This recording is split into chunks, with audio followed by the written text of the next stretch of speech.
Kopš Impro dibināšanas 1994. gadā ir mainījies gan mūsu ceļojuma klāsts, gan veids, kādā ceļojam.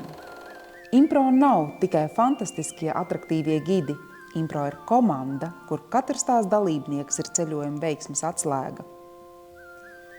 Savā jubilejas gadā gribam iepazīstināt ar mūsu aizkadra cilvēkiem, tiem, kuri darbojas, lai tu, ceļotāji, varētu izbaudīt, iepazīt un atpūsties. Brauc atklāt jauna zemes, ja ceļot prieks ir dzīvs. Un kad zvaigzne krīt, tad es saucu līdz, pateicos, ka daudz atklāt. Cik ilgi strādā Impro? Man liekas, ka no 6. gada, rudens. 2006. gada. Tā laikam ir, ja tā kārtīgi atcerās, ja tā ritīgi atcerās. Atceries savu pirmo braucienu ar Impro? Slēpošana, Liviņo. Itālija, caur Šveici uz Itāliju, jā. Kas tur bija? Tur 10% nodoklis, kas tur bija lētāk viss bija, var sakot. Tu vispār sēdi jau no autobusā. Kādas ir sajūtas? Paldies, labs. Lielisks. Jā. Cik tev vispār autobusi ir bijuši, tu zini? Jāsāk skaitīt. Es visiem parasti jautāju, līdz 10 vai pēc zem 10? Es vārdus drīkst saukt autobusā? Jā! Garā blondīna. Valmieras divstāvnieks. Zilā maņka. Kaišā 5, 7, 5, 8. Šitas te sanāk. 5, laikam 5. Šim autobusam arī būs kāds vārds, kāda iesauka. Un kāpēc tā garā blondīna? Viņa bija tik blonda un smuka? Jā, viņa bija balta un garā 13 metri, 14, 13, kāpēc 13, 80 kaut kāda. Ātrāk, ko tai pašai garai blondīnai un tam divstāvā autobusam bija, tam tagad spiež bremzi un retarderi visi paši darbojās. Viņš iet tur, stapējās nost un kārbis tur slēdz, viss notiek, jā. Tam bija ar roku jāslēdz.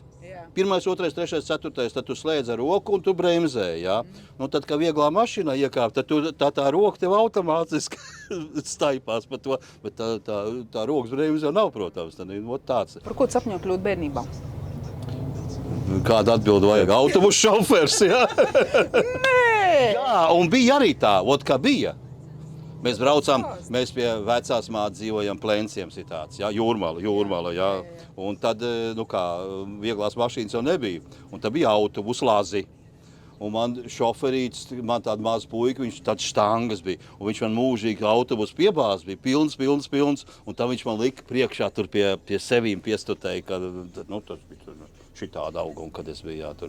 Ja šis jaunais autobus būtu laika mašīna, un mēs ar tevi sēdētu tagad laika mašīnā, vai ir kāds laikmets, uz kuru tu gribētu doties? Kas šitam laikam vainas? Es negribētu nekur doties.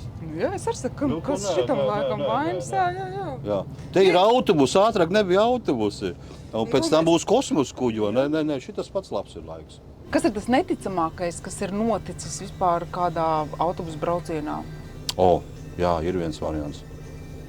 Man pistoli pie rīklas pielika pie galvas. Jā, tādā laikā laupīja. Polijā. Un es esmu no tiem, kas izspridzināja riepas man pirms Belostoks 12,5 km. Tā kā šodien atceros, 12,5 km līkums. Bim, bam, bang, man riepiņas pa gaisu, abas divas.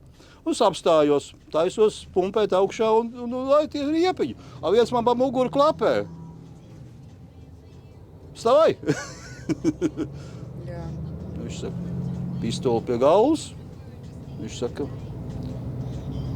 es Latvijas teikšu. Ja nekas nebūs noticies, tad mēs tev palaidīsim, viņš teica. Jā, un autobusā man iekšā atslēgas un mežā iekšā. Un loģiski, viss meitenes aplaupīja. Bet godīgi bija, ļoti godīgi. Man pat degvielas naudu atstāja pat. Mēs tikko izbraucām pirmo godu apli ar jaunu autobusu.